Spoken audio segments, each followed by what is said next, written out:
Have you ever set your baby down, watched them sit happily, and thought, great, they're doing exactly what they're supposed to do? You wouldn't be alone. Sitting seems like such a natural part of baby development that most parents don't think twice about how their baby sits. But here's the surprising part.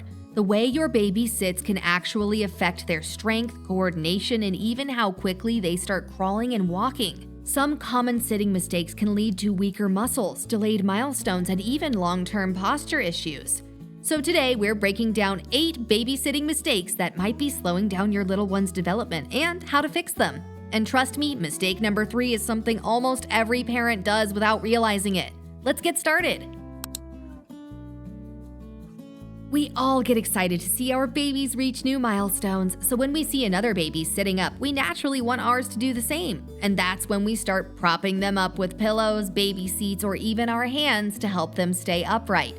But here's the thing, if your baby starts sitting before their muscles are ready, they're not actually building strength. Sitting up requires a strong core, back, and neck muscles to hold their body upright. If they're being propped up too soon, they aren't working those muscles properly. Instead, they're relying on whatever is holding them up, whether it's pillows, a baby seat, or even you. This can actually delay independent sitting because their body doesn't get the chance to develop the strength needed to sit on their own. It can also impact their ability to transition into crawling, since their core and hip muscles won't be as engaged. So what should you do instead? Follow your baby's natural progression. Babies develop strength from the ground up. That means they first need plenty of tummy time to build strong muscles in their neck, shoulders, and back. From there, they start rolling, pushing onto their hands, and experimenting with different movements, all of which prepare them for sitting naturally. Instead of rushing to sit them up, let them get there on their own timeline. You can still provide light support if they show signs of readiness, like balancing on their own for short periods, but they should be the ones doing the work. Now, even once your baby can sit independently, the way they sit matters too. And that brings us to mistake number 2.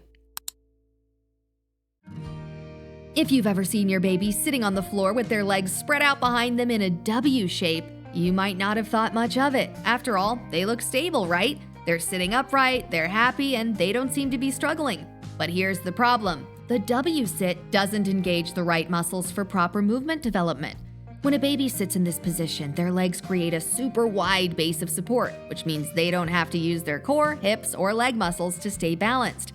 They're essentially locked into place, which makes sitting easy, but it also prevents them from strengthening the muscles they need for crawling, standing, and walking. Over time, if babies continue to W-sit too often, it can lead to weaker core strength, tight hip muscles, and even posture problems as they grow. Some children who frequently W-sit may also have trouble with coordination and balance later on. So what's the fix? Encourage different sitting positions. If you notice your baby in the W-sit, gently reposition their legs into a different sitting style, like cross-legged, crisscross applesauce, side-sitting, or long-sitting with legs stretched in front. At first, they might resist because W-sitting feels easier, but the more they practice other positions, the stronger their core and hips will become. Another way to prevent W-sitting? Give your baby more time on the floor in other positions. Tummy time, crawling, and side-lying play all help strengthen the muscles needed for better sitting posture. And speaking of sitting posture, let's talk about a mistake that almost every parent makes: using baby seats too often. Baby seats, bouncers, bumbo chairs, they seem like a lifesaver. You put your baby in, they sit up comfortably, and you get a few hands-free minutes to get things done. What could be wrong with that? The problem is that these seats do the work for them. When a baby is placed in a structured seat, they don't have to engage their own muscles to stay upright. The seat holds them in position, meaning their core, back, and hip muscles aren't being activated the way they would be if they were sitting naturally on the floor. This can lead to delayed muscle development, making it harder for babies to transition from sitting to crawling. Some babies who spend too much time in baby seats may also take longer to develop balance and coordination, which can affect their ability to walk later on. Now, does this mean baby seats are completely bad? Not necessarily. They can be helpful for short periods, especially if you need to set your baby down safely while you do something. The key is moderation. Instead of using a seat for long periods, prioritize floor time. When babies are on the floor, they have the freedom to move, shift their weight, and experiment with different positions. This kind of movement is what builds strength and coordination, preparing them for sitting, crawling, and beyond. So if you're using a baby seat, try limiting it to short periods, 10 to 15 minutes max at a time.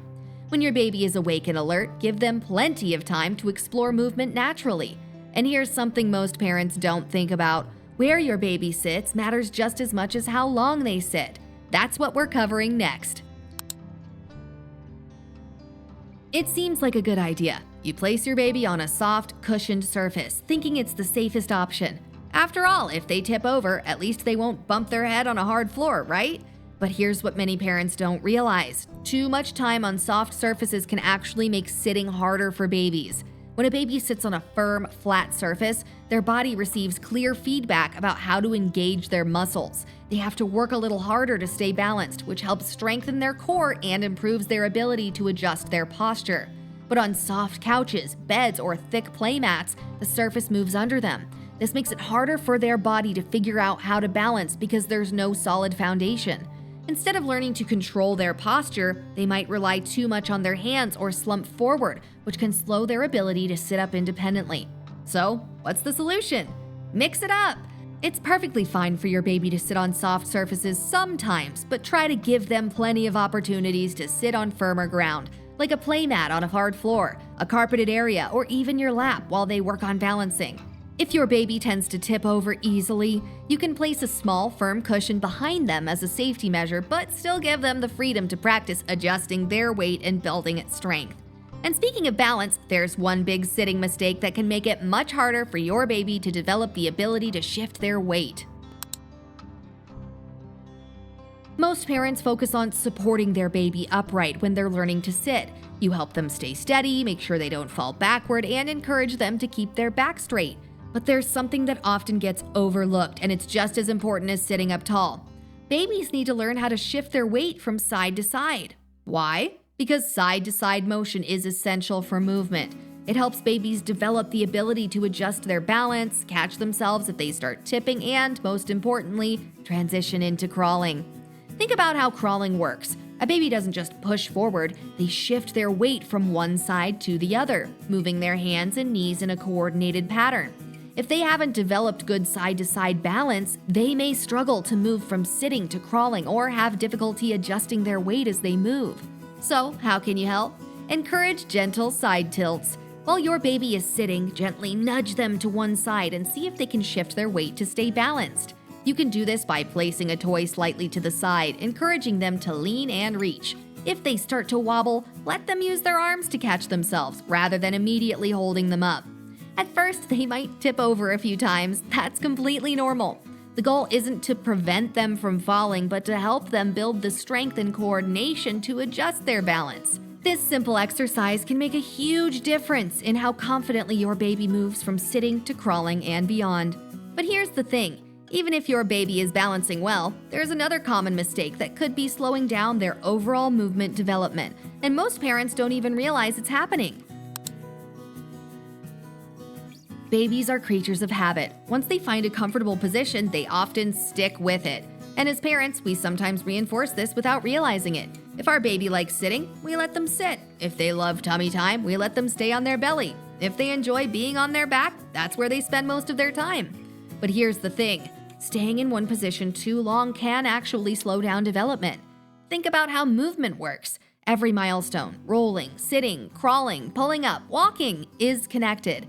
Babies don't just wake up one day and start crawling. They develop the necessary muscle strength and coordination through different movements and transitions. If a baby is always sitting, they're not practicing weight shifting or learning to push up into crawling. If they're always on their back, they're not working their core or shoulders. The key is movement variety. Encourage different positions throughout the day. If your baby has been sitting for a while, help them shift to their tummy. If they're playing on their back, roll them over and see if they want to push up on their hands. Use playtime to encourage transitions. Place toys in different positions, just out of reach when they're on their belly, to the side when they're sitting, in front when they're lying down. This helps them experiment with moving from one position to another. Give them freedom to explore. Sometimes we're so focused on keeping our baby in a safe position that we forget how much they learn from simply moving on their own. Let them roll, scoot, shift, and explore different ways of getting around. This doesn't mean forcing them into new positions constantly. Instead, gently introduce new ways to move and let them practice adjusting their own body. Babies who experience a wide variety of positions tend to develop stronger muscles, better coordination, and a more natural progression through milestones. And speaking of movement, what your baby wears can also affect how well they learn to sit and move. That's coming up next.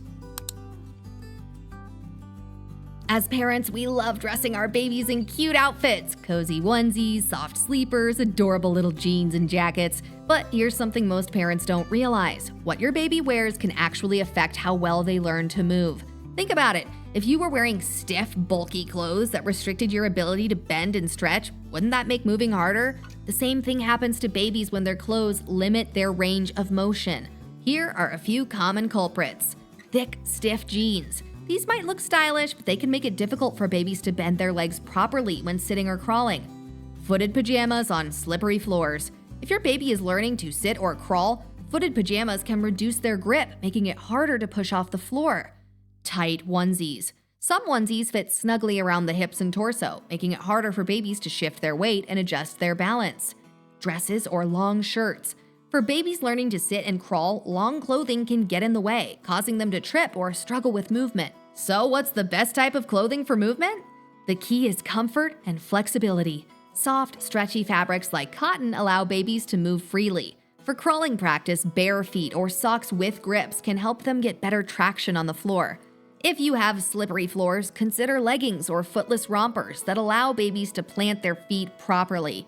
And if it's cold, layering lightweight fabrics instead of using thick, bulky clothing can help keep them warm without restricting movement. The takeaway? Clothing should support your baby's movement, not hold them back. So when choosing an outfit, think about whether they can still move, stretch, and explore comfortably. And speaking of holding back movement, mistake number 8 is something many parents don't even realize they're doing. Picture this. Your baby is sitting up, playing with a toy when suddenly they start to tip over. Without thinking, you rush in and catch them before they fall. It's an instinct. We don't want our babies to get hurt. But here's the surprising thing. Catching your baby too often can actually slow down their ability to balance on their own. Why? Because learning to sit and move independently requires trial and error.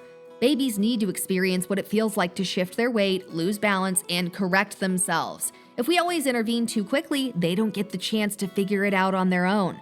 Now, that doesn't mean you should just let them fall backward onto a hard floor, but instead of immediately grabbing them, try this. Provide a soft, safe space for them to practice.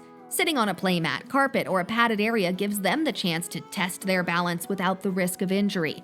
Use light support instead of fully catching them. If your baby starts to tip, place your hand gently on their side so they feel the shift but still work to correct their posture. Let them learn to catch themselves. Babies who have the chance to tip slightly and use their hands to steady themselves develop better balance and core strength. At first, they might seem wobbly. That's normal. Learning to adjust their weight and stay upright is an essential skill that helps them transition into crawling and standing. And here's the best part. When babies figure out how to stabilize themselves, they gain confidence in their movement.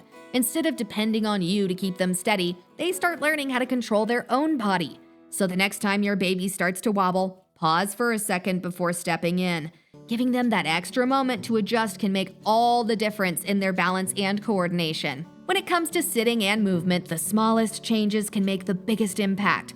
Maybe you realize you've been using baby seats a little too often. Maybe you noticed your baby W sits a lot. Or maybe you've been dressing them in outfits that might be making movement harder. The good news? All of these things are easy to fix. The goal isn't to be perfect, it's to support your baby in building strength, coordination, and confidence. So which of these mistakes surprised you the most? Let me know in the comments. And if you found this helpful, make sure to subscribe for more practical parenting tips every week. You're doing an amazing job. See you next time.